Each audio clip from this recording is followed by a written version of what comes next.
Hey everybody, welcome back to another episode of Wheel Wednesday. Today we are talking about overall tire maintenance. What can you do to increase the life of your tires and prevent any accidents? There are three main tips for Wheel Wednesday. Number one is inspect your tires every month. Inspecting your tires will help identify any damage or conditions that can impact your driving. By inspecting the tread on your tires, you can reduce any risks that could potentially lead to an accident. The second tip is check your tire pressure every month.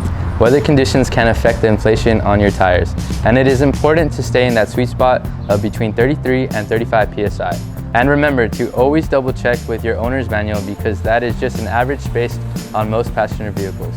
The third tip is to rotate your tires every 6,000 to 8,000 miles. This will help increase the life of your tires, maximizing traction while driving, which can assist in preventing accidents. These three things can create a safer driving experience for you.